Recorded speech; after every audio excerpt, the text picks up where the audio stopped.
Welcome to the Magic on the Inside podcast by the Sisters Enchanted, where we chat magic, hot topics, personal development, and good old-fashioned life.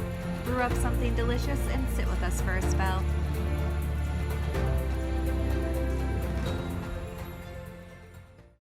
Hey everybody, welcome to the Magic on the Inside podcast. This is an Astro forecast.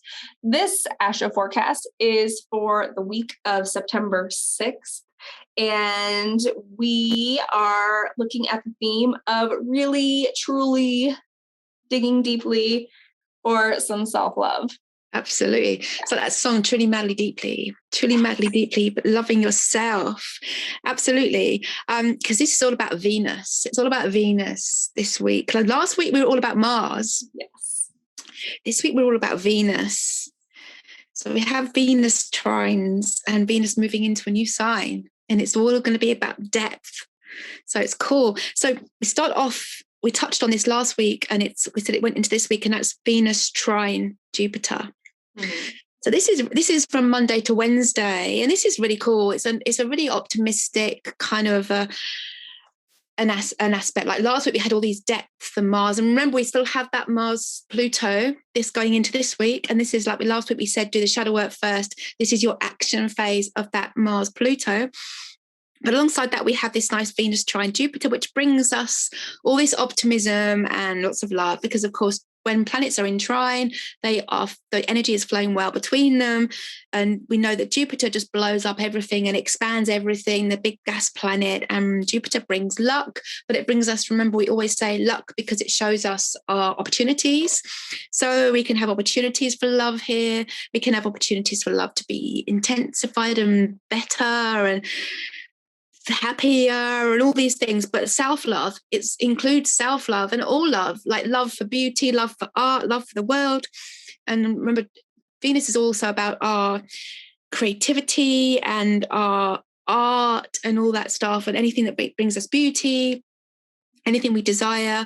So things we do artistically this week could bring us opportunities. It's just a really nice kind of opportunity, desire and love all coming together. I know that we've talked about this in the past on Astro forecasts, but we've talked about, Venus, that the Roman idea of Venus, which would be Aphrodite, and how on a surface level, it does seem very,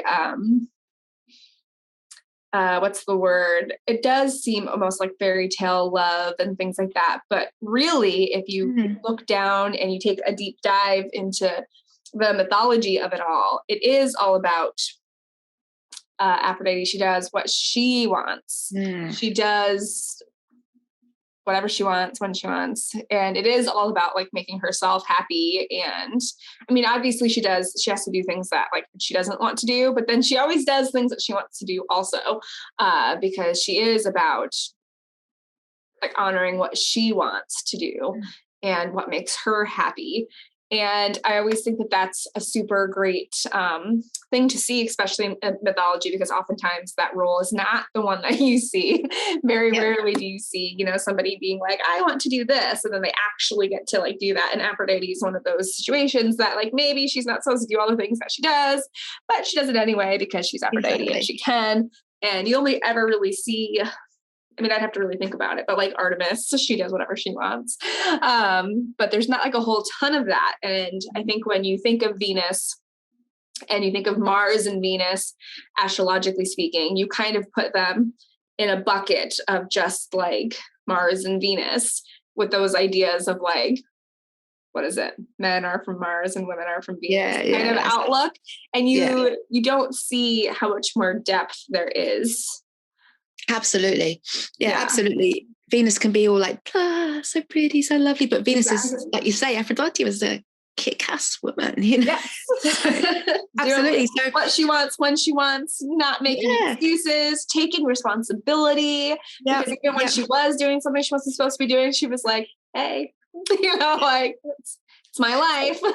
All of that stuff, all that good stuff. It's your life, live your life. It's my life, and the opportunities to live your life, opportunities to live life the way you want to live it. Yeah. And with confidence. Yeah.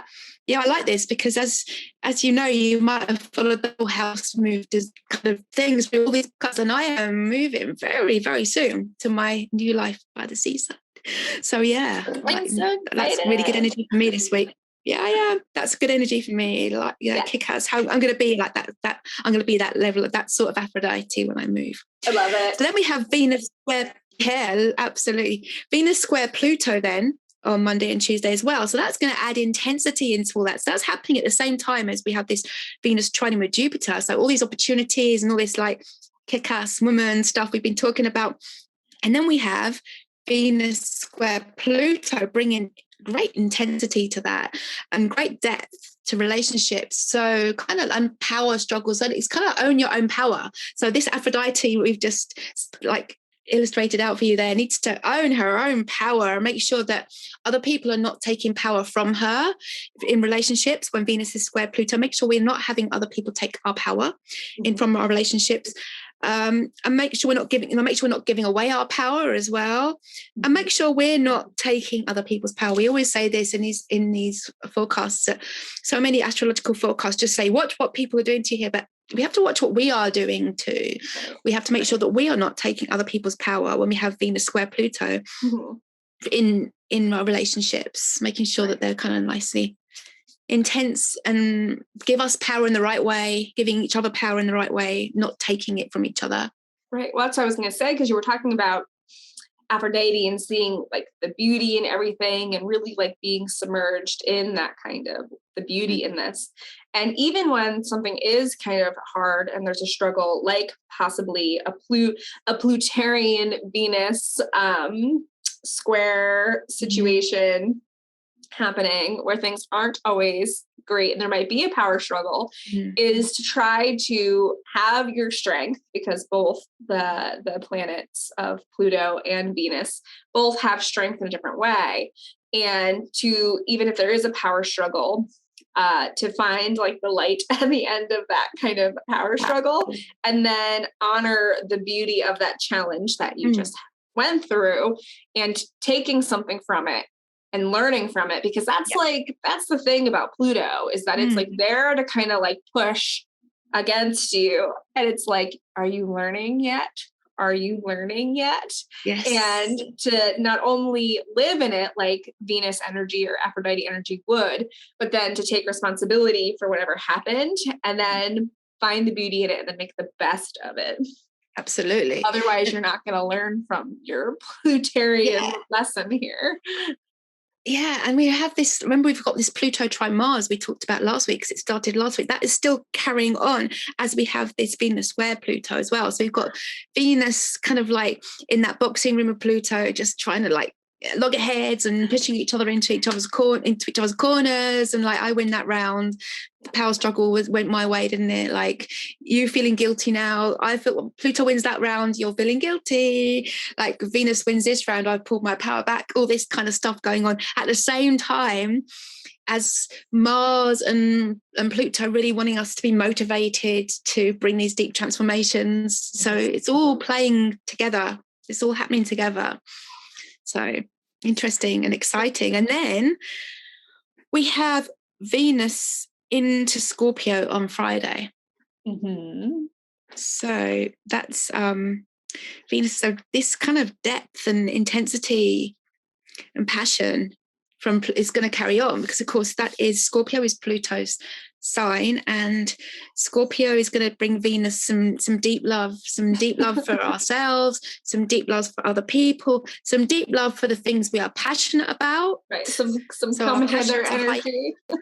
Yeah, transformation energy, like deep love for this esoteric and deep level of occult spirituality, all that kind of stuff. Really cool. I think Venus in Scorpio, like people often think, oh, Venus in Scorpio, that makes us a little bit stingy and a little bit kind of like we don't want to show our love for the Scorpion's hard shell, and we might sting each other a little bit and sting ourselves a little bit. But I don't really see it like that. I see it more as this kind of like deep love for ourselves, deep love for our shadows, a good time to go into that shadow work that we always talk about when we talk about Pluto and Scorpio. We talk a lot about shadow work because they do like to look really deep into ourselves.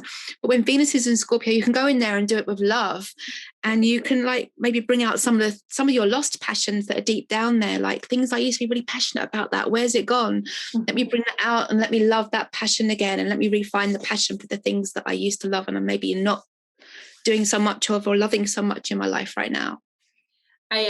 When you were talking about that, I kind of I saw like somebody trying to get back in touch like with themselves through like a very physical kind of spiritual connection. Like, and then in my mind, I was thinking of Kundalini yoga. We have Belinda Capella. She does Kundalini yoga with us a lot, especially in our holistic retreat program and a lot of our fun events, like our Halloween class-a-thon and things, and our Enchanted Journey program. And I like see that because like that is almost like it takes you out of your comfort zone but like gets you in touch like with your body, and it brings forward in you like a strength and sometimes an emotional vulnerability that you didn't know you had, but it lets you like get in touch with yourself in a way that like you're maybe not used to. So maybe even when you're trying to get in touch with yourself on a spiritual level in this time, or like revisiting self, maybe to do something that's like a little bit outside of the box that is like in your comfort zone, but like pushing it a little bit so that like you can like really try to dig up something I'm feeling like it needs to be one of those times where you're kind of like getting energy moving. Yeah, absolutely. Absolutely. Like and I was thinking about moving, and it's like I'm going back to where I was born, and I'm going to where my brother and I spent loads of time with our grandparents because our grandparents lived there, and it's our childhood, like happy freedom, all that kind of stuff. And so I'm thinking the same thing, like that might be a good thing to do as well in this kind of like Venus in Scorpio, if you are close to where you perhaps have some like memories like that of being a child, or at a time when you could live by your passions more and you were like living that kind of like fun life, perhaps go and take a walk there. Because when you're saying the yoga, I'm thinking, taking a walk by the beach, and it's going to be like it is kind of bittersweet painful, because you kind of like, I remember all this, remember all that, where's it all gone? But you can really find it when you actually take yourself for a physical walk to some places where you need to where you need to connect with your shadows inside you, and you need to love some of those shadows. Perhaps, like we all know that childhood is a time that really a lot of our shadows come from, and then they continue for our life. So take yourself for a physical walk where some of those shadows came to be, and then you'll connect with them, and then you can love that person that you were then too, and rediscover love. I think that would be a nice thing to do right now too. Yeah, that sounds glorious. It sounds like a very good thing to do. I like that. Yeah. So I think we have the sun is opposite Neptune, and so that is in your show notes, as well as the moon, a new moon in Virgo, and the moon is in Scorpio at the end of this week too. So even adding to that, kind of as Venus goes into Scorpio, the moon is in Scorpio too. So that brings our emotional and our intuition. So a really good time this weekend, at the end of this week, to really take that deep dive into those shadows, because with the moon there, like heightening your intuition in that area, and then Venus there with all that kind of like love and passion and desire, that would be a really good thing to do. So they are in the app, which Anna will tell you about. Come visit us at the Sisters Enchanted app. It's a great place to get all sorts of tarot spreads, all of our holiday guides, our podcasts, our regular Magic on the Inside podcast, and all of our blog posts, as well as all of our astrology forecasts with the show notes. So there's always a little bit more information in the show notes. And you can also print them out, take notes, so you know exactly what's going on astrologically each week. You can find that on any of your app stores on your cellular device. Just search the Sisters Enchanted and we will pop up. Also, if you want to, you can follow us right on your computer, on your browser at thesistersenchanted.com/app. And we hope that we see you over there in our community because it's super great and we love it. And Yeah, that's it. absolutely. So Sarah, thanks so much for joining us again today for another astrology forecast. You're very, very welcome. And I just think really just want to sum up this week in a sentence saying it's all about taking back your power, like controlling your power, owning your power and your intensity, giving because we can give away intensity too strongly too. Like own that power, own that intensity, and love yourself deeply before others. I love it a lot. So with that, our friends, take that, listen and live it. And we hope that you all have an enchanted rest of your day and week ahead. Bye.